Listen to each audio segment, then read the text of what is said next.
வணக்கம். இந்த வகுப்பு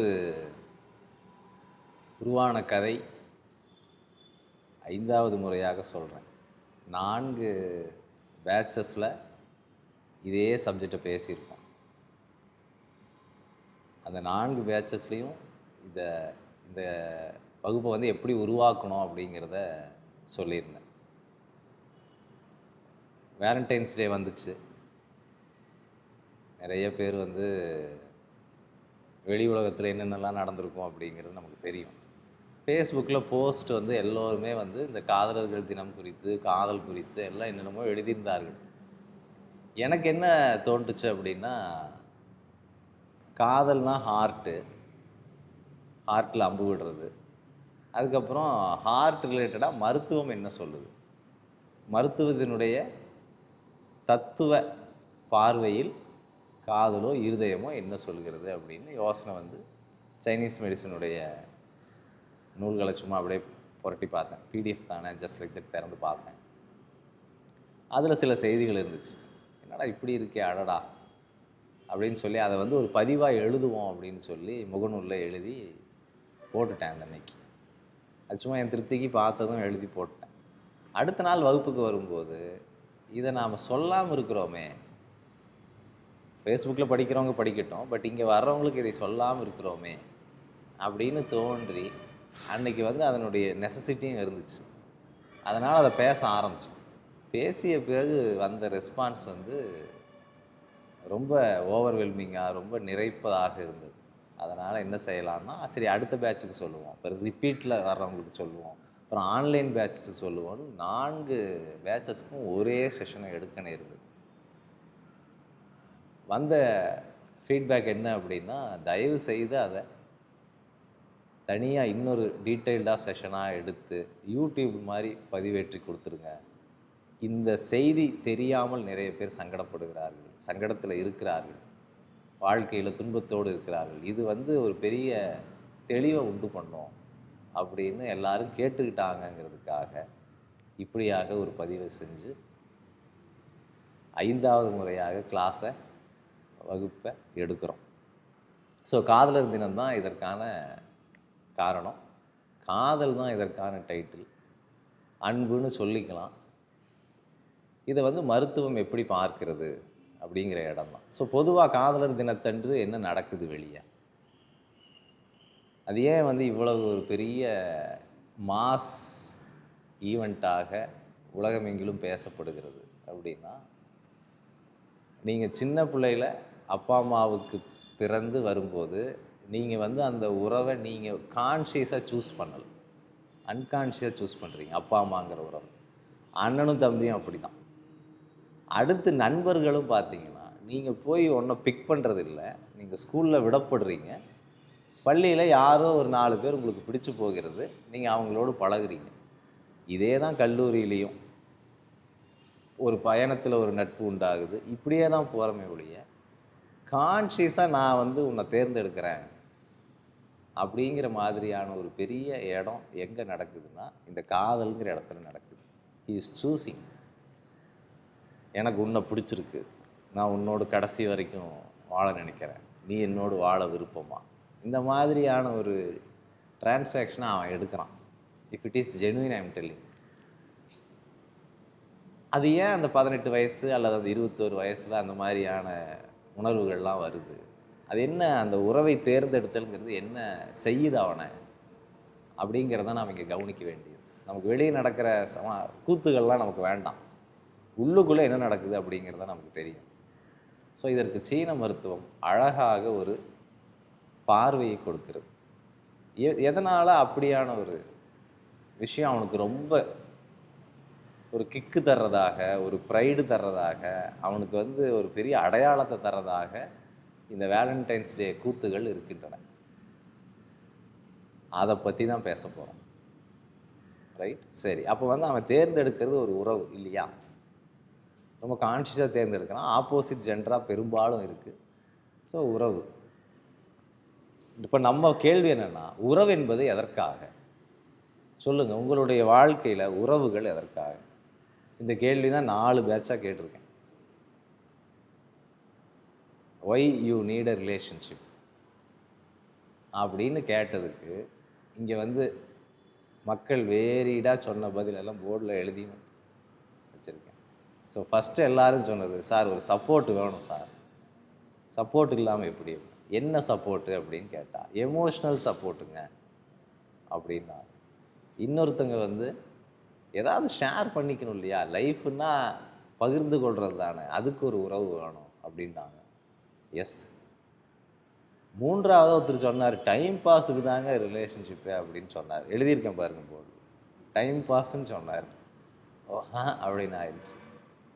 அப்புறம் எங்கேயோ அனுபவானந்தான்னு ஒருத்தர் வந்து லைஃப் இஸ் அ டைம் பாஸ்ன்னு ஒரு கோட் சொல்லியிருந்தார். அவர் எங்கேயோ எழுதியிருந்தார், நினைவு வந்துச்சு. ரொம்ப எங்கேயோ கேட்டோமே, life itself a time pass, நீ உட்காந்து வேடிக்கை பார்க்குறது தான் என் லைஃப் அப்படின்னு அவர் சொன்னார். அந்த அர்த்தத்தை நான் எடுத்துக்கிட்டேன். அதுக்கப்புறம் நாலாவதாக என்ன சொல்லியிருந்தார்கள், ஒரு பாண்டு வேணும், ஏதாவது ஒரு இடத்துல ஒரு இறுக்கமாக இணைப்பா பிணைப்பா ஒன்று வேணும் அப்படின்னு சொல்லியிருந்தாங்க. இது எல்லாமே அவங்களுடைய அனுபவத்தில் உண்மை. உங்கள் அனுபவத்துலேயும் இதெல்லாம் உண்மையாக இருக்கலாம். ஆனால் யதார்த்தத்தில் என்ன? இப்போ சொல்லுங்கள், நீங்கள் வந்து ஏன் வந்து ஒரு கடையை தேர்ந்தெடுக்கிறீங்க, இல்லை ஏன் வந்து ஒரு டிஷ்ஷை தேர்ந்தெடுக்கிறீங்க அப்படின்னு கேட்டால், சார் தோசை நல்லா இருக்கும் சார், இந்த கடை ரொம்ப சூப்பராக இருக்கும் சார், அதெல்லாம் சொன்னாலும் இறுதியில் வந்து பசி தான் அதை தேர்ந்தெடுக்க வைக்குது. பசிக்கு மேலே ருசி அதை ஒரு சாய்ஸ் எடுக்க வைக்குது. ஸோ அடிப்படையில் பசி பட்டை கிளப்பும்போது உங்களுக்கு சாய்ஸே இருக்காது. எந்த கடைனாலும் பரவாயில்ல, ஏதோ ஒன்று போகட்டும், உப்புமானாலும் பரவாயில்ல அப்படின்னு நாம் வந்து பசிக்கு அவ்வளோ முக்கியத்துவம் தரோம். ஸோ பசி எல்லாத்தையுமே மாற்றி அமைக்கக்கூடியது. பசி தான் ஒரு சாய்ஸை வந்து உள்ளே எடுக்க வைக்கிது. அப்போ பசி எப்படி வந்து ஒரு ஃபிசியலாஜிக்கல் நீடோ, எனக்கு வேணும், தாகம், தண்ணி வேணும், வேறு எது குடித்தாலும் அடங்காது, அது வேணும் அப்படின்னு சொல்வது போல, ஃபிசியலாஜிக்கல் நீடாக உடலின் தேவையாக இருப்பது போல உள்ளத்தின் தேவையாக ஒன்று இருக்கிறது. இந்த ஹார்ட்டுக்குன்னு ஒரு தேவை இருக்குது அப்படின்னு சீன மருத்துவம் சொல்லுது. சைக்கலாஜிக்கல் நீட் அப்படின்னு சொல்லுது. அதுக்கு நம்ம ஃபீடு போடலைன்னா வயிறு எப்படி வாடி உடம்பும் வாடிடுமோ அது மாதிரி ஆளோடைய ஸ்பிரிட் வாடிடும், அவனுடைய ஜீவன் உயிர் வாடி போயிடும். அதற்கு உறவு தான் வேணும். அதனால் நீ கனெக்ஷனுக்கு, பாண்டுக்கு, ஷேரிங்க்கு இதெல்லாம் சொல்லிக்கிட்டீனாலும் அடிப்படையில் நீ உள்ளே வாடிடுவ. இதெல்லாம் இல்லைன்னா அதற்குத்தான் உறவு தேவை என்று மிக உறுதியாக சொல்கிறது சீன மருத்துவம். உனக்கு தேவை இருக்குது, அதனால தான் மனிதர்கள். நீ வந்து அவங்க தேவைக்கு நான் இருக்கிறேன் அப்படிங்கிறதெல்லாம் வந்து அடுத்த கட்ட பேச்சு. ஃபஸ்ட்டு உனக்கு தேவை இருக்குது. ஸோ அதனால் சீன மருத்துவம் உறவை இவ்வாறு தான் பிரித்து பார்க்குது. உன்னுடைய சைக்கலாஜிக்கல் நீட் அப்படின்னு பார்க்குது. சரி, அதில் என்னென்ன காம்பனன்ட்ஸ் நமக்கு நீட் இருக்குதானே? இல்லைன்னு யாரும் சொல்கிறீங்களா? நமக்கு வந்து மனிதர்கள் உறவுங்கிறது நமக்கு தேவை இருக்குதானே? அப்சல்யூட்லி. சரி, அந்த தேவை இருக்கும்போது அது என்னென்ன செய்யுது? என்ன எனக்கு ஒன்று வருது, கிடைக்குது, அதன் மூலமாக என்னை அது என்னென்னலாம் செய்யுது அப்படின்னா, ஃபஸ்ட்டு பாயிண்ட், ஒரு உறவின் மூலம் நீங்கள் பெறுவது உங்கள் இருதயத்திற்கு தேவையானது. ஃபஸ்ட்டு பாயிண்ட் வந்து கனெக்ஷன், தொடர்பு. கனெக்ஷன்கிற ஒரு எலிமெண்ட் வந்து ஹார்ட்டினுடைய ஸ்பிரிட்டுக்கான ஃபஸ்ட்டு ஃபீடு. நீங்கள் எந்த ஒரு பொருளோடும், எந்த ஒரு மனிதரோடும், எந்த ஒரு உயிர்களோடும் நீங்கள் வந்து முதல்ல தொடர்பை தான் ஏற்படுத்துகிறீங்க, கனெக்ஷனை தான் உண்டு பண்ணுறீங்க. உடை போட்டுக்கிட்டிங்கன்னா கூட அந்த உடையோடு ஒருவர் தொடர்பு கொள்ள வேண்டும். சாப்பிட்றீங்களா, அந்த சாப்பாடோடு ஒரு தொடர்பு இருக்கும். அதோடு தொடர்பு கொள்வதே தெரியாத மாதிரி இன்சென்சிட்டிவாக you should not handle anything. எதையுமே அப்படி இன்சென்சிட்டிவாக பார்க்கக்கூடாது. தொடர்பு இல்லாமல், ஒரு லைஃப் இல்லாமல், ஃபீலிங் கனெக்டட்னு இருக்கிறோம் பார்த்தீங்களா, அது இல்லாமல் பேசக்கூடாது, பழகக்கூடாது. ஸோ அந்த கனெக்ஷன் முதல்ல இருக்காங்கிறது தான் கேள்வி. அந்த கனெக்ஷன் உங்களுக்கு தேவை. இதற்கு தான் ரொம்ப ஒரு விளையாட்டுத்தனமான எடுத்துக்காட்டு சொல்லியிருந்தோம். என்னன்னா, உங்களை கொண்டு போய் ஒரு மொழி புரியாத நாகாலாந்து மாதிரி ஒரு கிராமத்தில் உங்களை விட்டுறாங்க. ஒரு குடிசை, உங்களுக்கு வேணுங்கிற சாப்பாடு அதெல்லாம் வந்து அங்கே வைக்கப்படும். நீங்கள் சாப்பிட்டுட்டு அங்கே வாழலாம். உங்களுக்கு வேறு எதுவுமே கிடையாது. நிம்மதியான வாழ்க்கைன்னு வச்சுக்கோங்க. வேறு எதுக்குமே நீங்கள் பாதர் பண்ண தேவையில்லை. எல்லாமே கிடச்சிருக்கு. அந்த இடத்துல நீங்கள் நிம்மதியோடு இருப்பீங்களாங்கிறது கொஸ்டின். ஒரு சிலர் இருப்பேன் அப்படின்னு சொல்லுவார்கள். இப்படி வந்து ஒரு வாரம் 10 நாள் உங்களை அப்படி விட்டுட்டா உங்களுக்கு வந்து போர் அடிக்குதுன்னு ஒரு உணர்வு வரும். அந்த சமயம் 10ஆவது நாள் பார்த்து ஒரு 90 வயசு இல்லை 80 வயசு பாட்டி தான் வந்து உங்களுக்கு சாப்பாடு வச்சுட்டு போகுது. அந்த 10 நாள் கழித்து நீங்கள் அந்த பாட்டியை பார்க்கலாம் அப்படிங்கிற ஒரு சூழல் வருது. எப்படி இருக்கும்? 10 நாள் யாரையுமே பார்க்கல, தொடர்பு கொள்வதற்கு மனிதர்களே இல்லை, ஆனால் அந்த பாட்டி வருது. 10 நாள் கழித்து நீங்கள் வெளியே வந்து அவங்க சாப்பாடு வைக்கும்போது நீங்கள் பார்க்க முடியுது. ஆனால் உங்களுடைய மொழி பாட்டிக்கு புரியாது, பாட்டியோட மொழி உங்களுக்கு புரியாது. என்ன நடக்கும்? அங்கே கண்ணும் நோக்கியாதான். அதுக்கு மேலே அங்கே பார்த்துக்குவீங்க, அவ்வளோதான். சிரிக்கலாம், அந்த அம்மா ஏதாவது செய்கையில் காட்டலாம். பட் ஒரு ஆள் வந்துட்டு போகிறது நம்மளை எப்படி நிறைக்கும்? அந்த சமயம் வெறும் connection. I am establishing a connection. Someone is coming and seeing, giving something, அவ்வளோதான். It's a connection. அதுவே பெரிய ரெஸ்பான்ஸாக இருக்கும். அவங்க வந்துட்டு போகிறது நமக்கு ரொம்ப ஹார்ட் வார்மிங்காக இருக்கும். ஸோ ஹார்ட் வந்து ஒரு மாதிரி ஃபயர்னு சொல்கிறோம் இல்லைங்களா, ஹார்ட்டு சூடாக இருக்கும் இல்லையா, அதுதான் ஹார்ட் வார்மிங்னு நாம் சொல்கிறது. ஸோ அந்த வார்ம்த் கிடைக்கும் அந்த நபர்கிட்ட இருந்து, ஜஸ்ட் பிகாஸ் ஆஃப் கனெக்ஷன். 80 வயசு பாட்டி இப்படி. அடுத்த நாள் இல்லை அடுத்த ஒரு 2 நாள் கழித்து பாட்டி போர் அடிச்சிருமா? போர் அடிக்காதா? 10 நாள் இதே பாட்டி வருது, ஈங்குது, சாப்பாடு வச்சிருது, போயிடுது. என்ன ஆகும் 10 நாளில்? நம்மளுடைய வேகத்துக்கு, நம்ம டெண்டன்சிக்கு ஏற்ற மாதிரி ஆள் வரலையப்பா அப்படிங்கிற உணர்வு இருக்கும். ரொம்ப ப்ரிமிட்டிவாக ஃபீல் பண்ணுவோம். பேசிக்காக இருக்கும் அந்த கனெக்ஷன். அதே சமயம் அந்த பாட்டியோட பேத்தி வருது 10 நாள் கழித்து. குமரி வருது, கிழவி சென்று குமரி வருகிறார். 25 வயசு குமரி வருது. அதுக்கும் மொழி தெரியாது, சரியா? நம்ம மொழி அதுக்கு தெரியாது, அவங்க மொழி நமக்கு தெரியாது. அப்போ எப்படி இருக்கும்? இன்னும் எக்ஸ்ட்ராவாக யூ வில் ஃபீல் பெட்டர். இளைஞர்களுக்கு சொல்கிறேன், ஏதோ ஒன்று இன்னும் இனம் புரியாத ஏதோ ஒன்று ஆட் ஆகிருக்குங்க. அது ரொம்ப பிடிக்கும் நமக்கு. நாம் வந்து இன்னும் எக்ஸ்ட்ராவாக ஏதாச்சும் பேச்சு கொடுக்க, இல்லை நம்மளை வந்து பிரஸ்தாபிக்க நாம் நினைப்போம், எஸ்டாப்ளிஷ் பண்ணிக்க நினைப்போம் நம்மளை. அதுக்கு அது பிடி கொடுக்கலன்னு வச்சுப்போம். அப்படியே எவ்வளோ நாள் நல்லாயிருக்கும்? இன்னொரு 1 மாதம் நல்லாயிருக்கும். அதுவே 1 மாதம் கழித்து போர் அடித்தோன்னே இன்னொரு பாட்டி, தமிழ் தெரிஞ்ச பாட்டி வருது அதே சூழலில்.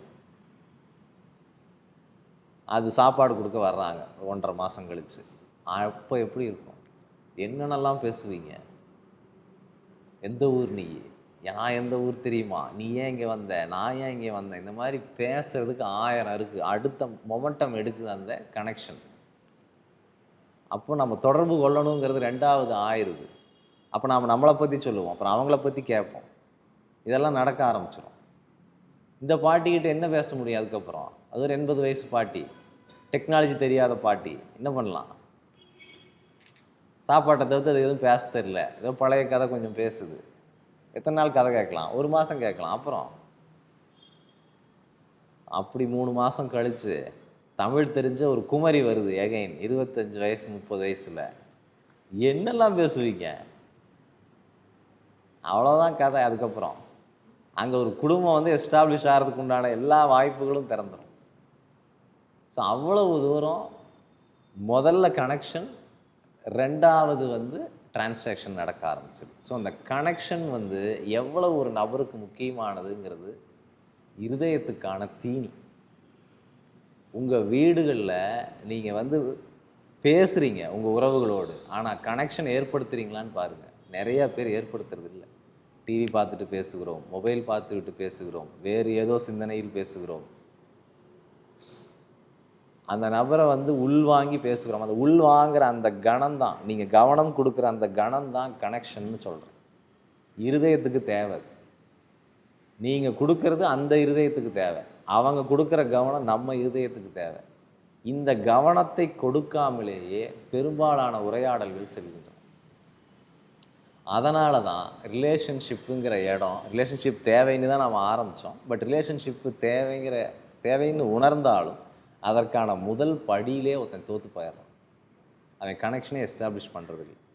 ஒரு செடியை ஆசையாக பார்க்க மாட்டேங்கிறான், ஒரு வண்டியை ஆசையாக பார்க்க மாட்டேங்கிறான், தொட மாட்டேங்கிறான், துணியை வந்து ஃபீல் பண்ண மாட்டேங்கிறான். கனெக்ஷன் எஸ்டாப்ளிஷ் பண்ணாதானே, பண்ணுறதே இல்லை. கண்ணாடி பார்த்து நம்மளோட நம்ம கனெக்ஷன் எஸ்டாப்ளிஷ் பண்ணுறோமா? அதுவும் பண்ணுறதில்லை. முடியை மட்டும் பார்க்குறோம், இப்படி ஒதுக்கிட்டு ஓடிடுறோம். ஸோ அதனால் connection is very vital ingredient for heart and further for relationship. பசிக்குது தான், சாப்பாடு வேணும் தான், தட்டு ரொம்ப முக்கியம்ல. எப்படி கொடுத்தாலும் சாப்பிடுவேன்னா எப்படி? தட்டு கொடுக்குற வசதியை வேறு ஏதாவது கொடுத்துட முடியுமா? அதனால் கனெக்ஷன் வந்து சாப்பிட்ற தட்டு போல் அது வேணும். அது வந்து சரியான அளவில் வேணும். சிலதை அக்காமடேட் பண்ணணும். அது நல்ல ஒரு கல்யாண விருந்தை வந்து டிஃபனுக்கு வைக்கிற பிளேட்டில் சாப்பிட முடியுமா? அது போல் அது. So connection is the first point. ரெண்டாவது, அந்த பேச்சுவார்த்தை நடந்தது பாருங்கள். மூணாவது கிழவிக்கும் 4வது குமரிக்கும் தமிழ் தெரிஞ்சதால் அங்கே ஒரு பாயிண்ட் நடக்குது. ரெண்டாவது புள்ளி ரொம்ப முக்கியமான புள்ளி. கனெக்ஷனுக்கு அப்புறம் ஒருவர் ஏற்படுத்துகிற ரெண்டாவது பெரிய இம்பேக்ட் வந்து ரிலேஷன்ஷிப்பை பொறுத்த வரைக்கும் being noticed, want to be seen, to be seen, to be shown, இப்படியெல்லாம் சொல்லலாம். அது என்னன்னா, நான் இவ்வாறு இருக்கிறேன், நான் இதை நினைக்கிறேன், நான் இப்படியானவன், என்னை இவ்வாறு பார், என்னை தெரிகிறதா, இத்தனை கேள்விக்கும் பதில் கிடைக்கிற லேயர் அது. இதை வந்து எல்லாரும் விரும்புகிறாங்க. வெறும் கனெக்ஷன் மட்டும் போதாது. இப்போ நானும் விஸ்வநாதனும் இப்படி பார்த்துக்கிறோம், வி ஆர் கனெக்டட். ஆனாலும் நான் வந்து விஸ்வநாதனை பார்த்து, நீங்கள் ஊருக்கு போயிட்டு வந்துட்டீங்களா, எப்படி இருந்துச்சு பயணம் அப்படின்னு கேட்குறதின் மூலமாக விஸ்வநாதனை வந்து நான் கவனிக்கிறேன், அவரை பற்றி நான் அக்கறை கொண்டு கேட்கிறேன், அவரை எங்கேயோ நான் வந்து ஸ்டேஜுக்கு எடுத்துகிட்டு வர்றேன், மேலே எடுத்துகிட்டு வர்றேன் இந்த கேள்வி மூலமாக. அப்போ வந்து அவருக்கு என்ன தோணும் அப்படின்னா, நம்மை பற்றி அவர் நினைத்திருக்கிறார், நம்மளை பற்றி ஏதோ கேட்குறாரு, நம்ம ஊருக்கு போயிட்டு அதை பற்றி விசாரிக்கிறாரு. இதெல்லாம் எங்கே கொண்டு வந்து சேர்க்குதுன்னா, ஐ எம் பீயிங் நோட்டீஸ்ட், நான் பார்க்கப்படுகிறேன், நான் கவனிக்கப்படுகிறேன், நான் அக்கறை செலுத்தப்படுகிறேன் அப்படிங்கிறது. இந்த ரெண்டாவது ஸ்டெப்லேயே உலகத்தில் 90% பேர் பிரச்சனையில் இருக்கிறாங்க. எல்லாரும் இக்னோர் பண்ணுறாங்க. மேனேஜர் ஸ்டாஃபை இக்னோர் பண்ணுறாரு, ஸ்டாஃப் மேனேஜரை இக்னோர் பண்ணுறாங்க. இது வந்து எல்லா பக்கமும் நடந்து கொண்டு இருக்கிறது. வீட்லேயும் இதே தான் நடந்துட்டு இருக்குது. எல்லாருடைய இருதயமும் துடிக்கிறது எதுக்குன்னா, I want to be seen, நான் தெரியப்பட வேண்டும், நான் வந்து 4 பேர் கவனத்துக்கு நான் வர வேண்டும். இது வந்து இருதயத்தோட பல்ஸுங்க. இது ஆசை கிடையாது, இது வந்து பேராசை கிடையாது, இது வந்து ஏதோ பெருமை தேடிக்கொள்வது கிடையாது. இது வந்து சர்வைவல் நீட் ஃபார் ஹார்ட். சாப்பாடு சர்வைவல் நீடுன்னு சொன்னால் உங்களுக்கு சந்தேகமே வராது. ஆனால் ஹார்ட்டினுடைய சர்வைவல் நீடு, இந்த உயிரினுடைய சர்வைவல் நீடு அப்படின்னா வாண்ட் டு பி சீன் தான். என்னை கண்டாயா? எத்தனை நேரத்து வீட்டில் பார்த்துருக்கோம், வீட்டம்மா சாப்பிட்டுக்கிட்டே இருக்கோம், சாப்பிடும்போது கணவர் நுழைவார், அப்படி போயிடுவார், சாப்பிட்டியான்னு ஒரு வார்த்தை கேட்டியா அப்படின்னு ஒரு கேள்வி வரும். நான் ஒருத்தி குத்துக்கல் மாதிரி இருக்கனே, நான் உன் கண்ணுக்கு தெரியறனா அப்படின்னு ஒரு கேள்வி வரும். என்னையெல்லாம் நீ மதிச்சிருக்கியா, என்னையெல்லாம் நீ கண்டுகிட்டு இருக்கியா, இத்தனை வருஷம் ஆச்சு, எனக்கு நீ ஒரு பூ வாங்கி தந்திருப்பியா? பூ இல்லைங்கிறது பிரச்சனை இல்லை, உன் அட்டென்ஷன் என் மேலே இல்லைங்கிறது பிரச்சனை. I am not being scene attention இல்லாமல் இருத்தல், அட்டென்ஷன் டெஃபிசியட்டில் இருக்கிறது ஒரு பெரிய டிசார்டர். ஒருவருக்கு முறையான அட்டென்ஷன் கொடுக்கப்பட வேண்டும். அது கழுதையோ குதிரையோ, யூ ஹேவ் டு அட்டென்ட். உங்கள் பார்வையில் உங்களை தவிர்த்து எல்லாரும் கழுதைகள் தான் இல்லையா? உங்களை தவிர்த்து அனைவரும் எருமைகள் தான், பரவாயில்ல. ஆனாலும் அந்த எருமை யூ ஹேவ் டு அட்டென்ட், அந்த கழுதையை you have to attend. Attend பண்ணலைன்னா கழுதையோட இருதயம் உங்களை வந்து சேராது, அது வாடிடும். ஸோ மிகப்பெரிய சப்போர்ட் ஒருத்தங்களோட இருதயத்துக்கு நீங்கள் செய்கிறது அட்டெண்டிங் தெம். இங்கே 10 பேர் படிக்கிறீங்க ஒரு சமயத்தில், 10 பேரையும் நான் ஒரு தடவையாச்சும் பேர் சொல்லி அழைத்து ஏதோ ஒரு கரெக்ஷன் சொல்லி இல்லை ஏதோ ஒரு ஃபீட்பேக் சொல்லும் பொழுது உங்களுக்கு நிறைவாக இருக்கும். உங்களை நான் கண்டுக்கலன்னு வைங்களேன், 10 பேர் இருக்கீங்க, ஒரு 8 பேரை மட்டும் பார்த்து 2 பேரை தொடர்ந்து 3 நாள் கண்டுக்கலன்னா கிளாஸுக்கு வர ஆசையே போயிடும் உங்களுக்கு. Power of attention, that is. அட்டென்ஷனை வாங்க வாங்க இருதயம் விரிவடையும். அட்டென்ஷனை வாங்கிறதுக்காகவே விரிவடையும். ஃபர்தராக give me more attention. So இந்த மாதிரியான அட்டென்ஷன் சீக்கிங் வந்து ஒரு நோயாகவே மாறுது சின்ன வயசில் கொடுக்காதனால. ஏதோ ஒன்று அட்டென்ஷன் கிடச்சாதான் நான் நிறையிறேன், அட்டென்ஷன் கிடச்சாதான் நான் வந்து நிம்மதியாக இருக்கேங்கிறதால இந்த ஆட்கள் வந்து கவன ஈர்ப்புக்காக என்னென்னமோ செய்கிறார்கள். லைம் லைட்டுக்கு வரணுங்கிறதுக்காக என்னென்னமோ செய்கிறாங்க, ஸ்பாட் லைட்டுக்கு வரணுங்கிறதுக்காக என்னென்னமோ செய்கிறாங்க. அதெல்லாம் அதுக்கு பின்னாடி என்ன பல்ஸ் இருந்துச்சுன்னு பார்த்தா எனக்கு கவனம் வேணுங்கிறது. ஒரு குழந்தை ஏன் அடம் பிடிக்குது சொல்லு, ஏன் கிராங்கியாக இருக்குது சொல்லு. உங்களுக்கு தெரியும் உங்கள் பிள்ளை வந்து ஏதோ ஒன்று கிரிக்கிட்டு வந்து அம்மேன்னு காட்டுது. We know that is very very மொக்க டிராயிங். அட்லீஸ்ட் இந்த பிகினிங் ஐ எம் டெல்லிங். செம மொக்கையை ஏதோ ஒன்று வரைஞ்சிட்டு வருது, அது வரைகிறதுக்கான அப்ரிசியேஷன் கேட்குதா? அதுக்கே தெரியும் அது நினச்ச மாதிரி வரையலன்னு. அது வரைகிறதுக்கான அப்ரிசியேஷன் கேட்குதா? தன்னை காட்டிக்கொள்ள நினைக்குதா? திடீர்னு பெரியவங்க பேசிட்டு இருக்கும்போது அது வந்துட்டு இப்படின்ட்டு போகுது இல்லை. என்னது அது? ஏய், நான் ஒருத்தன் இருக்கேன், நீங்கள் வாட்டுக்கு பெரிய மனுஷங்க பேசிட்டு இருக்கிறீங்க, என்ன கவனி. எல்லா டிஸ்பிளே ஆட்டிடியூடும் அதுதான். இது இருதயத்தினுடைய பல்ஸ். வெறுமனே மெக்கானிக்கலாக இந்த இருதயம் பல்ஸ் ஆகுதுன்னு தயவு செய்து நினைத்து விடாதீர்கள். Pulse gives some clock, gives some probe towards the other person to make connection with me and please notice me. என்னை பார், என்னை கவனி. இது வந்து இருதயத்தின் அடிப்படை பண்பு, ஃபீட். இதை தயவு செய்து கொடுத்துருங்க உங்கள் சுற்றி இருக்கிறவங்களுக்கு. அது வந்து ஒரு தலை தடவுறதா இருக்கலாம், முதுகை தட்டி கொடுக்கறதா இருக்கலாம், ஒரு ஹக்காக இருக்கலாம், இல்லை கண்ணுக்கு கண்ணு நீங்கள் பார்க்குறதா இருக்கலாம். ஏதோ ஒன்று நீங்கள் கொடுங்க, சும்மா வெறுமனே கொடுங்க. என்னடா சொல்ல வர இப்போ அப்படின்னு பையனை பிடிச்சி கேளுங்க. அவன் சொல்கிற நான் உள்ளுக்குள்ளே வேறு எதையும் நினைக்கலடா, நீ சொல்லு. அந்த கவனத்துக்காக தான் அவன் அந்த ஏக்கம் ஏங்குறான். அந்த கவனம் கிடைக்காதனால தான் குரங்கு மாதிரி துள்ளுறான், ஆர்ப்பாட்டம் பண்ணுறான், அடம் பிடிக்கிறான். போதலை அவனுக்கு. அந்த டெஃபிஷியன்ட் ஹார்ட்டுக்கு வயிற்றுக்கு சாப்பாடு போதலைன்னா என்னங்க பண்ணுவோம்? இன்னும் போடுமோ, தீந்து போச்சுன்னா ஆர்டர் பண்ணி சாப்பிடுவோம். அதுவும் போதலைன்னா எந்திச்சு கடைக்கே போயிடுவோம், வெளியேன்னு போயிடுறோம். அது மாதிரி இந்த அட்டென்ஷன் போடுன்னு கேட்கிறார்கள். டெஃபிஷியன்சி இருக்குன்னு பொருள். பாசிட்டிவாக டியூன் ஆச்சுன்னா இந்த டெஃபிஷியன்சி, இந்த அட்டென்ஷனை வந்து நல்ல முறையில் நான் ஏர்ன் பண்ணணும்னு நினச்சா ஒருத்தன் ஏதோ ஒன்று ஸ்கில்ஃபுல்லாக செஞ்சு அந்த அட்டென்ஷனை வாங்குவோம். அதற்கு we have to support them. இது வந்து 2வது primal need for heart, psychological heart I mean. 3வது, இந்த மாதிரி அட்டென்ஷன் மட்டுமே ஒருத்தர் கொடுத்துட்ருக்கிறீங்க, அவர் வளர்றார். முதல்ல கனெக்ஷன், அம்மா நம்ம கூட கனெக்டடாக இருக்குது, கம்ஃபர்ட்டாக தூங்கிடும் குழந்தை. அவன் வளர்றதுக்கப்புறம் அவன் வந்து வாண்ட் டு பி சீன் மோடில் தான் இருப்பான். அப்போ நீங்கள் வந்து கனெக்ஷன் எஸ்டாப்ளிஷ் பண்ணது மட்டும் போதாது, அவனை வந்து கவனிக்கணும். அது வந்து கொஞ்ச காலத்துக்கு அவனை திருப்திப்படுத்தும். அடுத்து அவன் 3வது அவனை எதிர்பார்ப்பான். அவன் வளர அதுக்கு பேர் அப்ரிசியேஷன். அதில் அக்னாலஜ்மெண்ட் அடக்கம், அதில் அக்செப்டன்ஸ் அடக்கம். அப்ரிசியேஷன் நான் சொல்கிறது ஒரு பெரிய ப்ராடர் டேர்மில் சொல்கிறேன், அதில் இதெல்லாமும் அடக்கும். ஒரு இருதயம் அப்ரிசியேஷனை எதிர்பார்க்கிறது. சர்வைவல் நீடுன்னே நீங்கள் வச்சுக்கலாம். Psychological survival of a heart is appreciation. Connection, being noticed. Third, appreciation. மனமார்ந்த பாராட்டு ஃபார் ஹூ ஹி இஸ் ஹார்ட்டுக்கு தேவை. அந்த பையன் வந்து வரைஞ்சிட்டு வர்றான், பார்த்துட்டுங்க சரிடா அப்படிங்கிறீங்க. ஆனால் நல்லா இருக்குடான்னு சொல்கிறத அவன் எதிர்பார்ப்பான். நீ சூப்பர்டான்னு சொல்கிறத அவன் எதிர்பார்ப்பான். உன்னை மிஞ்ச ஆளே இல்லைடான்னு சொல்லணும். எதுக்கு? அந்த 3 எம்மு போட்டு ஒரு ஆஃப் சர்க்கிள் போட்டு சூரிய உதயத்தை வரைஞ்சதுக்கு உன்னை மிஞ்ச ஆளே இல்லைடான்னு சொல்லணும்.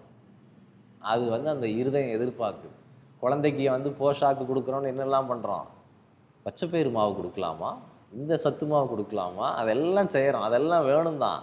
ஆனால் நீ கனெக்ஷனையும் நோட்டீஸ் பண்ணுறதையும் உன்னுடைய கவனத்தையும் தொடர்பையும் கூடவே சின்ன பாராட்டையும் கொடுக்கலன்னா அந்த ஹார்ட் வளராது. எத்தனை பிஸி அம்மாக்கள் அப்பாக்கள் குழந்தைய வந்து ஜஸ்ட் லைக் தட் தட்டி விட்டுட்டு போகிறோம் வளர வளர. இதுக்கெல்லாம் நேரம் எங்கே சார் அப்படின்னு கேட்டுறோம். ஒரு பகுதி அதனுடைய வளர்ச்சி தடை செய்யப்படுகிறது. அவன் வந்து ஃபிசிக்கலாக க்ரோன் ஆகிட்டான். 18 வயசுங்கிறது மெச்சூர்டு பாடி அப்சல்யூட்லி. ஆனால் சைக்கலாஜிக்கலி க்ரோ ஆகிட்டாங்கிறதுக்கு எந்த அடையாளத்தை வைப்பீங்க? அப்ரிசியேஷனை எதிர்பார்க்கறதுலேருந்து அவன் தாண்டது தான் psychological maturity. Other peoples appreciation is enough for me, now I know my வேல்யூன்னு ஒருத்தன் நிற்கிறான் பாருங்கள், செல்ஃபில் எஸ்டாப்ளிஷ் ஆகி. அதுதான் ரியல் மெச்சூரிட்டி. இதை வந்து ஒருவன் பெறணும்னா அவனுக்கு முதல்ல வந்து வெளியிருந்து வரணும். வெளியிருந்து என்னை 4 பேர் வந்து சொல்லணும், நீ நல்லா இருக்க தம்பி அப்படின்னு சொல்லணும். சில பாராட்டுக்கள் வேணும். தெத்து பல்லாக தான் இருக்கும், ஆனால் அந்த பல்லு தாண்டி உனக்கு அழகு அப்படின்னு சொல்லணும். அப்படி முடியெல்லாம் வந்து படியாமல் வாரிட்டு தான் பாராட்ட மாதிரி தான் வருவார்கள். ஆனால் அது வந்து அப்ரிஷியேட் பண்ணப்பட வேண்டும் ஃபார் ஃபர்தர் கரெக்ஷன். இந்த மாதிரி சின்ன சின்ன இடங்களில் நாம் கொடுக்குற புகழ், பாராட்டு, வாழ்த்து, இதெல்லாம் ஒருவருடைய இருதயத்தை நரிஷ் பண்ணும். இதை தெரிஞ்சு ஒருத்தர் கொடுக்கணும். தெரியாமல் ஃபேக்காக பாராட்டினீங்கன்னா ஹார்ட்டுக்கு தெரிஞ்சிடும். அது ரொம்ப ரொம்ப புத்திசாலிங்க. உங்கள் பையனே பாருங்கள், நல்லா இருக்குடா அப்படின்னு சொன்னால் அவனுக்கு ஒரு 4 தடவை பார்த்துக்குவான், 5ஆவது தடவை கண்டுபிடிச்சிருவான். பா பொய் தானே சொல்கிற அப்படிம்மா. செல்ஃப் டவுட்னாலேயும் வரும், நீ கண்டுக்காமல் சொல்கிறேன்னு வரும். அதனால் அதெல்லாம் கவனமாக இருக்கும். உறுதியான பாராட்டாக இருக்கும். இந்த அப்ரிசியேஷன் அடுத்த பாயிண்ட் என்னென்னா, அப்ரிஷியேட்டிங் ஃபார் ஹூ தே ஆருங்கிறது முக்கியம். Who they are. இப்போ ஒரு அம்மா வந்து பையனை வந்து சின்ன வயசில் பாராட்டினதுக்கும் அந்த பையன் வந்து அரசனாகவே மாறிட்டான், நாடாளுறவனாகவே மாறிட்டான். அப்போவும் வந்து தம்பி நீ சின்ன வயசில் வரைவியே அது ரொம்ப சூப்பர்ப்பா அப்படின்னு பாராட்டிட்டு இருந்தா அவன் வந்து ஏய் நான் இப்போ என்ன பண்ணிட்டு வந்துட்டு இருக்கேன், நீ எதை பாராட்டிட்டு இருக்கம்மா அப்படின்னு கேட்பான். ஸோ அரசனாக இருந்தது எப்படி, என்ன பாதையில் அவன் அரசனானா, எப்படி மக்கள் மனங்களை வென்றான், என்னென்ன டாக்டிக்லாம் யூஸ் பண்ணால், இதையும் சேர்த்து பாராட்டினா தான் அந்த ஹார்ட்டுக்கு நரிஷ் ஆகும். ஸோ என்ன சொல்ல வரேன்னா, இத்தனை நாள் வாழ்ந்த உங்களுடைய அனுபவத்தினுடைய தெளிவுன்னு ஒன்று இருக்கும்ல. என்னென்னமோ வாழ்க்கையில் வாழ்ந்திருப்போம், கற்றுருப்போம், செய்திருப்போம், எல்லாத்தையும் தாண்டி this is me, this is my core personality அப்படின்னு ஒன்று எனக்குள்ளே உருவாகிருக்கும் இவ்வளோ வருஷத்தில். அதில் யார் கவனம் செலுத்தி பாராட்டுகிறார்களோ அப்பொழுதுதான் அது நிறையும். அப்போ வந்து உங்களை விட கீழே தன்மையில் இருக்கிறவங்க, அதாவது அம்மாவும் அதே மாதிரி வளர்ந்துருக்க மாட்டார்கள், அப்பாவும் அதே மாதிரி இவால்வ் ஆகிருக்க மாட்டாங்க, அனுபவத்தை பெற்றிருக்க மாட்டாங்க. அவர்கள் வந்து சூப்பர்டான்னு சொன்னால் நமக்கு வந்து சோதிக்காது. அதனால தான் ஒரு கட்டத்துக்கு மேலே முதல்ல அம்மா பாராட்டணும், அதுக்கப்புறம் அப்பா பாராட்டணும், ஒரு கட்டத்துக்கு மேலே ஆசிரியருடைய பாராட்டு தான் நிறைக்கும்.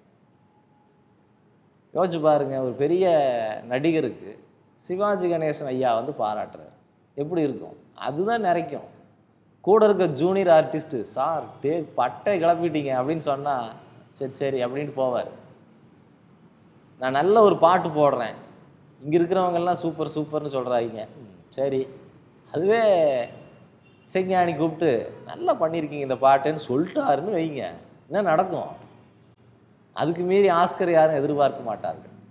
அது மாதிரி தான் அந்த ஃபார் ஹூ ஐ எம், அந்த லேயரில் ஒருத்தர் வந்து பாராட்டும். அதுதான் இருதயத்துக்கு போய் தொடும். மற்றபடி நடுவில் இம்மெச்சூராக வந்து உன் சட்டை நல்லா இருக்குது, பேண்ட்டு நல்லா இருக்குது, உன் பைக்கு சூப்பரு, இதெல்லாம் வந்து அந்தந்த வயசுக்கு தான் பாராட்டு. இப்போ காலேஜில் இருக்கும்போது எனக்கு அது ஓகே, டீனேஜில் இருக்கும்போது அது எனக்கு ஓகே. பட் வளர்ந்த பிறகு அவர்கள் தனித்தன்மையாக எதை பெற்றிருக்கிறார்களோ, அனுபூதின்னு சொல்லுவாங்க, the manifestation of your excellence, அதை பாராட்டினா மட்டும்தான் அந்த ஹார்ட் நிறைவடையும். இதில் நாம் கவனம் செலுத்தணும். உங்களை சுற்றி இருக்கிறவங்கள பார்க்குறது. சும்மா அவங்க வந்து மனிதர்கள் கிடையாது, உங்கள் பிள்ளை கிடையாது, அதுக்கு மீறி அவங்களுடைய இண்டிவிஜுவாலிட்டின்னு ஒன்று இருக்குது, அதனுடைய எக்ஸலன்ஸுங்கிறது ஒன்று இருக்குது, அது மேனிஃபெஸ்ட் ஆகிற இடம் இருக்குது, அதை தெரிஞ்சு பாராட்டணும். யோசிச்சு பாருங்கள், ஒரு கணவன் மனைவிக்குள்ள, கணவன் வந்து ராக்கெட் சயின்டிஸ்டாக இருக்கிறார், எடிசன் மாதிரி ஒரு பெரிய விஞ்ஞானியாக இருக்கார், ஆனால் அதை பற்றின எந்த நாட்டமும் இல்லாமல் பக்கத்தில் ஒரு அம்மா தூங்கிட்டு இருக்கு. நான் பல்பை கண்டுபிடிச்சிட்டேன் அப்படின்னு எடிசன் சொல்லும்போது, சரியா ஆஃப் பண்ணிட்டு தூங்கியா அப்படின்னு சொல்லுது அந்த அம்மா. என்ன ஆகும் இருக்கு? அந்த இருதயத்தை யோசி. அந்த மாதிரி இருதயத்தை நிறைப்பது தகுதியான பாராட்டு, மிகச்சரியான பாராட்டு, மிக நேர்த்தியான நேர்மையான பாராட்டு தான் அதை செய்யும். அதனால் அப்ரிசியேஷன் அந்தந்த லெவலில் இருக்கணுங்கிறத இதன் மூலமாக சொல்லிக்கிறேன். இருதயத்தினுடைய தேவை, இன்னும் சொல்லப்போனால் வள்ளுவர் உயிரினுடைய தேவை என்று சொல்கிறார். இந்த உடம்பினுடைய தேவை சாப்பாடு, உயிரினுடைய தேவை. ஒரு ஆள் வேலை செய்கிறாரு, அவருடைய தேவை என்ன? சம்பளம், காசு கொடுக்கணும். நாம் யாரும் அப்படி சர்வீஸாக செய்கிறது இல்லை. சர்வீஸாக செஞ்சால் கூட அவங்களுக்கு வேறு ஏதாவது நாம் செய்யணும். அப்போது சம்பளம் எப்படி ஒரு வேலை பார்ப்பவருக்கு கொடுக்கணுமோ அது மாதிரி உயிருக்கு சம்பளம் இருக்குங்கிறார் வள்ளுவர். என்ன குறள்? நமக்கு தெரிஞ்ச குறள் தான், ஈதல் இசைபட வாழ்தல் அது வல்லது ஊதியம் அல்ல உயிர்க்கு. அதை தவிர்த்து வேறு எதுவுமே ஊதியம் கிடையாதுடா உயிர்க்குங்கிறார். எது? ஈதல். ஈதல்னா கொடுக்கறது. 4 பேருக்கு கொடுத்து அவன் கண்ணில் வர்ற சந்தோஷத்தை பார்த்தீங்கன்னா உங்கள் உயிர் வந்து பெருகுங்கிறார், உங்கள் உயிர் நல்லா வளமை அடையுங்கிறார். அடுத்து இசைபட வாழ்தல். இசைபட வாழ்தல்னா புகழ்னு ஒரு சொல் இருக்குது. அவரே சொல்லியிருக்காரு, தோன்றின் புகழோடு தோன்றுக அப்படின்னு சொல்கிறார். புகழ்னு ஒரு சொல் இருக்குது. இசைன்னு எதுக்கு சொல்கிறாங்க? இசைனா ஒரு மெலடின்னு தெரியுதா? இசை மீன்ஸ் அ மெலடி. அதற்கு அப்படியே பாருங்க, சம்ஸ்கிருதத்தில் கீர்த்தின்னு இருக்கு. கீர்த்தி பிகம்ஸ் கீர்த்தனை, இசை பிகம்ஸ் வாட்? கீர்த்திங்கிறது ஏனோ தானோன்னு உங்களை சொல்கிறது இல்லை.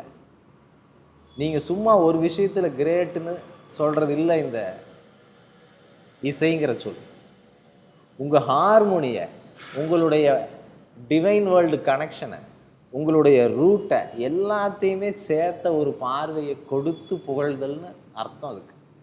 ஸோ ஒரு மனிதர் வந்து அந்த மாதிரி ஒரு பெருஞ்செயல் செய்துட்டு he had to draw, gather, I don't have words, அந்த மாதிரியான ஒரு எமோஷனை பீப்புள்கிட்ட இருந்து அவர் வந்து வாங்கணும், இன்ஸ்பைரிங்காக இருக்கணும். ஸோ ஏதோ ஒரு காரணத்துக்காக சின்ன லெவல் புகழ்ச்சி இல்லை. அது அது வந்து உங்களை மீறி நீங்கள் ஒருத்தர் புகழ்றது. அதைத்தான் இசைன்னு நாம் இங்கே புரிஞ்சுக்கணும். அதுபோல் ஒரு செயல் செய்து முடிச்சிங்கன்னா இந்த இருதயம் வந்து உயிரை வந்து ஊறும். அதனால் புகழ் தேவைங்கிறத சொல்லிக்கிறேன் நான். அப்ரிசியேஷன் தேவை. சாப்பாடு வாங்கி தரது, துணி வாங்கி தரதோட இது முடிஞ்சிறது அல்ல ஒருவருக்கு செய்யறதுங்கிறது. அப்ரிசியேஷன் தேவை. இந்த அப்ரிசியேஷனால் அந்த இருதயம் வந்து நெகிழும், நிறைவடையும். இதை பெற்ற பிறகு அந்த நபரோடு தான் அது தொடர்ந்து உறவாடும். 4வது பாயிண்ட், கடைசி பாயிண்ட், அப்ரிசியேஷனுக்கு பிறகு தான் உறவானது எஸ்டாப்ளிஷ் ஆகிறது. உறவு எதற்கு தேவை? அப்போ எது உறவுன்னு வருது இல்லைங்களா? நமக்கு நிறைய உறவுகள் இருக்குன்னு பேர். நாம் ஏன் ஒரு சிலர் கூட மட்டும் லேட்ச் ஆகிட்டு இருக்கோம்? ஒரு சிலர் மட்டும் நமக்கு ஏன் ஃபீலிங் கனெக்டட்னு நினைக்கிறோம், க்ளோஸ்ன்னு நினைக்கிறோம்? ஏன்னா அவங்க இதையெல்லாம் செஞ்சுருப்பாங்க, கனெக்ஷனில் இருந்திருப்பாங்க, உங்களுக்கான வெளிச்சத்தை கொடுத்துருப்பாங்க, கவனத்தை கொடுத்துருப்பாங்க, உங்களை சரியான இடத்துல அப்ரிஷியேட் பண்ணியிருப்பாங்க. அவர்களோடு 4வதாக நீங்கள் பெறுகிற உணர்வுக்கு பெயர்தான் உறவு. இரத்த பந்தம்னு சொல்றது வந்து sharing common blood with mother or father இல்லையா? ஆறு இல்லை, அண்டு. ஸோ எங்கள் அண்ணன் அப்பா அம்மாவோடு நானும் எங்கள் அண்ணனும் ரத்தத்தை ஷேர் பண்ணிக்கிறோம். ஆனால் என்னுடைய மனம் வேறு, எங்கள் அண்ணனுடைய மனம் வேறு. எங்கள் அண்ணனுடைய உறவு கூட்டம் வேறு, என்னுடைய உறவு கூட்டம் வேறு ஒரு லெவலில். அப்போ நான் என்னுடைய இருதயத்தினுடைய உயரத்தில் தான் நான் உறவுகளை சம்பாரித்து வச்சுருக்கேன். என்னுடைய கோர் எசன்ஸை யார் வந்து கனெக்ட் பண்ணிக்கிட்டாங்களோ, என்னோடு யார் வந்து அதை கண்டு கொண்டார்களோ, என் மீது வெளிச்சத்தை கொடுத்தார்களோ, யார் வந்து எனக்கு பாராட்டுதல்களையும் வாழ்த்துகளையும் கொடுத்தார்களோ, யார் வந்து அதனோடு உரையாடினார்களோ, அவர்களோடு தான் நான் உறவாட முடியும். அதனால தான் என்னோட சர்க்கிள் வேறையாக இருக்குது, என்னுடைய சகாக்களுடைய சர்க்கிள் வேறையாக இருக்குது. உங்களுக்கும் அப்படித்தான் இருக்கும். ஏதோ ஒரு வித்தியாசம் இருக்கும். திடீர்னு பார்த்தீங்கன்னா தொழில் வழியாக வந்தவர்கள் ஃபேமிலியாக மாறியிருப்பாங்க. ஃபேமிலியாக இருந்தவங்க தொழிலுக்கு கூட ஒன்று சேர்ந்துருக்க மாட்டாங்க, ரொம்ப தூரத்தில் இருந்திருப்பாங்க. இதெல்லாம் எப்படி நடக்குதுன்னா இந்த காரணங்களால தான் நடக்குது. அதனால் உறவு சிக்கல் அப்படின்னு நீங்கள் சொன்னீங்கன்னா இந்த பாயிண்டர்ஸை யோசிங்க. எங்கெல்லாம் உறவு சிக்கல்கள் இருக்கின்றனவோ அங்கெல்லாம் இந்த 4 புள்ளியில் தான் பிரச்சனை இருக்குது. இந்த உறவு சிக்கல் இருக்கக்கூடாதுங்கிறது தான் நம்முடைய அப்ஜெக்டிவ். நாம் பழகிறதே ஹார்ட்லி ஒரு 10 பேரோட 5 பேரோட அன்றாட டிரான்சாக்ஷன் வச்சுக்கோம். அந்த 10 பேர் கூடயும் கசப்பும் சங்கடமும் பயமும் பதற்றமும் இருந்தால் life will not be smooth. அப்போ இது தெரியணும். நான் என்னுடைய சைக்கலாஜிக்கல் ஹார்ட்டை நரிஷ் பண்ணுறதுக்கு சிரமப்பட்ட நாட்கள் உண்டு. என்னுடைய கதையாக சொல்கிறேன். நான் எல்லாரும் அஃப்கோர்ஸ் சிரமப்பட்டிருப்பீங்க, என் சிரமமும் உண்டு. அப்போ யாரோ ஒருவர் வந்து நீ எடுக்கிற வகுப்பு நல்லா இருக்குது, நீ எடுக்கிற விதம் நல்லா இருக்கு, பாராட்டுனா உடனே விமர்சனம் இல்லாததுன்னு அர்த்தம் இல்லை. பாராட்ட சொல்லிட்டு காம்ப்ளிமெண்ட்டை கொடுக்கறது, காம்ப்ளிமெண்ட்டாக விமர்சனத்தை கொடுக்கறது, நிரப்புறது. ஒரு ஆஃப் மட்டும் கிடையாது. நீ நல்லா சொன்ன, ஆனால் இந்த வார்த்தையை தவிர்த்து இருந்திருக்கலாம். அப்படிங்கும்போது I understand someone is having concern on me and rightly pointing out the problem. I feel grateful. ஆமாம், கரெக்டு, நீ சொன்னது நான் மாற்றிக்க பார்க்குறேன், இது தேவை. இப்படி வந்து மக்கள் என்னிடம் சொல்ல தான் என் இருதயம் நிறைவு பெற்றது. 7-8 வருஷத்துக்கு கீழே நான் எடுக்கிற கிளாஸ் எப்படி இருந்திருக்கும்னு எனக்கே தெரியும். செம மொக்கையாக இருந்திருக்கும். அப்போ வந்து ஒரு ஆள் கேட்டுட்டு அதில் என்னமோ பெட்டராக இருக்கேன்னு அதை சொல்லியிருக்காங்க பார்த்தீங்களா, அவங்களுக்கு நான் நன்றி கடன் பட்டிருக்கேன்.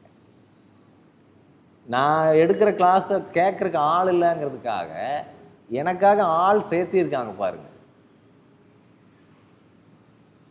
அதற்கு நான் நன்றி கடன் பட்டிருக்கேன். ஸோ இதெல்லாம் சேர்ந்து தான் என்னுடைய இருதயம் உருவாகி வருகிறது. இத்தனை பேரோட இந்த மாதிரியான ஒரு ஊக்குவித்தல்னால தான் இந்த இருதயம் நிறைந்தது. இந்த இருதயம் நிறைந்த பிறகு தான் ஒரு பீரியடுக்கு அப்புறம் I am certain about what I am doing. அப்போ இன்னொருத்தர் வந்து என்னை வந்து போற்ற தேவையில்லை. அப்படியே போற்றினாலும் ஏதோ அவங்க வாழ்க்கையில் நாம் நல்லது செய்திருக்கிறோம், ஏதோ அவங்க வந்து இதை புரிஞ்சுக்கிறாங்க. என்னை பற்றி நான் தெரிந்து கொண்டதிலிருந்து நிறைவடைந்த பிறகு அவர்களுக்கு நான் என்னவாக தெரிகிறேங்கிறத நான் தெரிஞ்சுக்க ஆரம்பித்தேன். அப்படி தான் அந்த ஜேர்னி திரும்பும், அப்படி தான் அந்த பயணம் மாறும். இப்படி தான் தன்னிறைவு பெற்ற ஒருவர் இருக்கிறார். புகழுக்கு மயங்காதவங்கிறவன் இவன் தான். இந்த வேல்யூவை உள்ள உணராமல் புகழுக்கு மயங்காமலாம் இருக்க முடியாது. புகழுக்கு மயங்குறோம்னாலே நமக்குள்ளே எங்கேயோ பெரிய வெற்றிடம் இருக்குதுன்னு அர்த்தம். இன்னும் புகழ் சொல்லு, இன்னும் சொல்லு, இன்னும் சொல்லுன்னு கேட்க விரும்புகிறோன்னா சைக்கலாஜிக்கல் ஹார்ட் இன்னும் விரிவடையலைன்னு அர்த்தம். ஸோ உறவு இவ்வாறு தான் இருக்கிறது. நாம் தொடர்பு கொள்ளுதல் தான் நம் வாழ்க்கையினுடைய சாரம். நாம் தொடர்பு கொள்ளாமல் இருக்கவே முடியாது, எல்லாத்தோடையும் தொடர்பு கொள்கிறோம். 2வது இருதயத்துக்கான தீனி நம் மீது விழும் கவனம், நாம் பெரும் கவனம். பீயிங் சீன், பீயிங் நோட்டீஸ்ட், இது ரொம்ப முக்கியம். மூன்றாவது appreciation, acknowledging something, accepting something அப்படிங்கிறது. ஒரு நபர் தப்பு செஞ்சுட்டார், அப்போ நீங்கள் பாராட்ட முடியாதுல்ல, அப்ரிஷியேட் பண்ண முடியாதுல்ல. நல்லா, இதை மாதிரி தப்பு யாருமே செஞ்சது இல்லைங்க, சூப்பருங்க அப்படின்னு சொல்ல முடியுமா? சரி விடு, பண்ணிட்டேன், ரைட், அடுத்து என்ன பண்ணுறதுன்னு பார்ப்போம் அப்படின்னா ஐ எம் அக்செப்டிங் அர்த்தம். அப்படி தான் இழுத்தாகணும். And I am acknowledging. ஒரு சாதாரண விஷயமா இருக்கும், வீடு கூட்டி வச்சிருக்கலாம், என்னம்மா வீடு கூட்டுறது தெரியுமா, ரெகுலராக கூட்டுறதுக்கு நீங்கள் எப்படிங்க டெய்லி பாராட்ட முடியாது. அக்னாலஜிங்கும் போது எஸ் நல்லா இருக்குது, இன்றைக்கி வீடு க்ளீன் அப்படிங்கிறத நீங்கள் ஏதோ ஒரு சமயத்தில் அதை அக்னாலஜ் பண்ணேன்னு நீங்கள் தெரிய வைக்கணும். அதுக்கு உங்களுக்கு ஒரு பண்பு வாய்க்கணும். மூன்றாவதாக appreciation for who they are. அவங்களுடைய உயர்வான தன்மைகளை கண்டறிந்து அதை பற்றி நேர்மையான விமர்சனமும் பாராட்டும் கொடுக்கிற மாதிரி பக்குவத்தை வளர்த்தி கொள்ள வேண்டும். இது நடந்தால் நான்காவது இருதயத்திற்கான உறவு தன்னை போல நடக்கும். More and more the relationship will blossom. உறவு அப்படியே பெருகும். ஒன்று நம்பரில் பெருகும், இன்னும் குவாலிட்டியில் பெருகும். இது இவ்வாறு நடக்காமல் தான் உலகத்தில் பல சங்கடங்கள், சண்டைகள், சச்சரவுகள் உறவுகளுக்கு இடையே இருக்கின்றன. இதை புரிஞ்சு சரி செய்து கொள்றதுக்காகத்தான் காதலர் தினத்தன்று மருத்துவம் சொன்ன இந்த தத்துவத்தை பகிர்ந்து கொள்ள நினைத்தோம். அது வகுப்பாகவே மாறிடுச்சு. இந்த வகுப்பை நிறைவு செய்கிற கணத்தில் சிவகுமார் ஒரு முக்கியமான கேள்வியை கேட்டார். அதை சொல்லாமல் நிறைவு செய்தவும் கூடாது. அது என்ன கேள்வி அப்படின்னா, அப்போ இந்த ஞானிகளுக்கெல்லாம் என்ன நிலைமை, அவங்கெல்லாம் இந்த அப்ரிசியேஷன் எதிர்பார்த்துட்டு இருக்கிறார்களா அப்படிங்கிறது தான் கேள்வி. இந்த இடத்துல ஞானிகளுடைய இருதயம் எவ்வாறு இருக்கும் அப்படின்னா, அல்லது ஞான பாதையில் போகிறவங்க அவங்களுடைய இருதயம்லாம் எப்படி இருக்கும் அப்படின்னா, தொடர்ந்து மனிதர்களிடம் நான் எல்லா வகையான அப்ரிசியேஷனையும் பெற்றுவிட்டேன், தொடர்ந்து பல பிறவிகளாக நான் எல்லா வகையான தொடர்புகளையும் பெற்றுவிட்டேன், கவனத்தையும் பெற்றுவிட்டேன், இது என்னை இனிமேல் நிறைக்காது, போதலை, நான் இன்னொரு சூட்சமாக நான் இன்னும் வளர்ந்துட்டேன், அந்த சூட்சமான வளர்ச்சிக்கு இறைவனுடன் தான் எனக்கு தொடர்பு தேவை, இத்தனை மனிதர்களையும் என்னையும் உயிர்களையும் உருவாக்கி இந்த வேலையெல்லாம் செஞ்ச அவனோடு எனக்கு கனெக்ஷன் வேணும், அவன் என்னை காண வேண்டும். I want to be seen by him, not just mortals. அது எனக்கு போதலை அப்படிங்கிற இடத்துக்கு போகிறான். மூன்றாவது, அவன் என்ன அப்ரிஷியேட் பண்ணணும் அப்படிங்கிற இடம் ஒரு சாதகனுக்கு, ஒரு பக்தனுக்கு கண்டிப்பாக வரும். அந்த தொடர்புங்கிறது தான் உள்ளுக்குள்ளே நமக்குள்ளே கிடைக்கக்கூடிய கனெக்ஷன். என்ன நீங்கள் பேசுனீங்கன்னாலும், மனிதர்களோடு எத்தனை நீங்கள் இது போன்று உறவுகளை ஏற்படுத்தி கொண்டாலும், தனிமையில் நீங்களும் உங்களுடைய ஆன்மாவும் கொள்ளுகிற தொடர்பு தான் உங்களை நரிஷ் பண்ண போகுது. ஒரு கணம் நீங்கள் எடுக்கிற மௌனம் தான் உங்களை உயர்த்த போகுது. அதுதான் முதல்ல நீங்கள் ஏற்படுத்தி கொள்ளக்கூடிய தொடர்பு. ஏன் எல்லாம் சாதனை வகுப்புகளுக்கு வருகிறார்கள், ஏன் எல்லாம் யோக வகுப்புக்கு வருகிறார்கள்? அங்கே பேச்சு இல்லை, ஒன்றும் பெரிய பாராட்டு இல்லை. என்ன செய்கிறாங்க? தன்னோடு தான் தொடர்பு கொள்கிறது நடக்குது. உள்ளே இருக்கிறது தானாக இருக்கிறது யார்? அதுதானே. அதனால் முதல் கட்ட கனெக்ஷன் அது நடக்குது. ரெண்டாவது, அதனால் நமக்கு கிடைக்கிற பலத்தால் நாம் என்ன பண்ணுறோம்? சில காரியங்கள் செய்கிறோம், சில விஷயங்களை ஈடுபடுறோம். அங்கே நம்மளை ரொம்ப அசத்துற மாதிரி சில கிஃப்ட்டு, சில ரிட்டன், சில நிகழ்ச்சிகள் நடக்கும். அதெல்லாம் இறைவனுடைய கருணைன்னு உங்களுக்கு தெரியும். Means what? உன் கண்ணுக்கு நான் தெரிகிறேனா? எனக்கு மட்டும் கொஞ்சம் எக்ஸ்ட்ராவாக கொடுக்குறியே, எனக்கு மட்டும் ஏதோ அள்ளி ஊத்துறியே அப்படின்னு அந்த இருதயம் உணரும். அதுதான் ரெண்டாவது. ஐ எம் பீயிங் சீன் அப்படின்னு இறைவன் என்னை பார்த்து கொண்டிருக்கிறாருங்கிறத வெளியுலக நிகழ்ச்சிகளின் மூலமாக, உள்ளுலக அனுபவங்களின் மூலமாக ஒருவர் பெறுவார். இது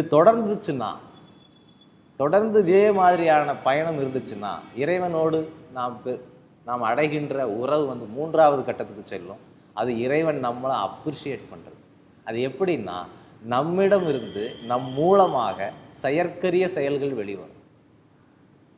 அதுதான அப்ரிசியேஷனு. என்னுடைய வேல்யூ வந்து டிவைன் கிங்டமில் அதிகமாகிருக்கு இல்லையா? நிலத்தோட வேல்யூ அதிகமாகிடுச்சுங்கன்னு என்ன சொல்கிறோம்? அப்ரிஷியேட் ஆயிடுச்சுங்க அப்படின்னு சொல்கிறோம்ல. இப்போ என்னுடைய பிளேஸ், என்னுடைய ரோல் ரொம்ப குரூஷியல். அதை வந்து ஏன்னா கடவுள் அதை எடுத்து நடத்துகிறாரு. சும்மா இருக்கிறங்க, அவர் என் வாய் வழியாக வருகிறாருங்க, என் பேச்சில் வராரு, என் செயலில் வராரு. இந்த உயரத்திற்கு நான் செல்வது ஒரு பெரிய உயரம், அது பெரிய அப்ரிசியேஷன், இறைவனுடைய அப்ரிசியேஷன். இது தொடர்ந்த பிறகு என்ன நடக்குது? நான்காவதாக இதெல்லாம் ஒரு பெரிய சுழற்சி அடைந்து உயரத்தை தொடும் பொழுது இறைவனோடே நான் கலந்து விடுகிறேன், இரண்டர கலந்து விடுகிறேன், இறைவனோடு இறைவனாக நான் உறவாடுகிறேன். அதுதான் சமாதின்னு சொல்கிறது, அல்லது பக்தியில் இறைவனோடு கரையிறதுன்னு சொல்கிறது. இதெல்லாம் ஸோ இந்த நல்ல கேள்விக்கு நன்றி. பொதுவாக நம்முடைய காணொளிகளில் நாம் இதை கேட்க மாட்டோம். லைக் பண்ணுங்கள், ஷேர் பண்ணுங்கள், சப்ஸ்கிரைப் பண்ணுங்கள் அப்படின்லாம் சொல்ல மாட்டோம். பட் இந்த ஒரு விஷயத்தை உங்களுடைய உறவுகளுக்கு பகிர்ந்து கொள்ளுங்கள். நீங்கள் யாரிடமெல்லாம் அக்கறை செலுத்துகிறீர்களோ, யாருடைய அக்கறையெல்லாம் வேண்டுகிறீர்களோ அவர்களிடம் இதை பகிர்ந்து கொள்ளுங்கள். சரியா? நன்றி, நன்றி.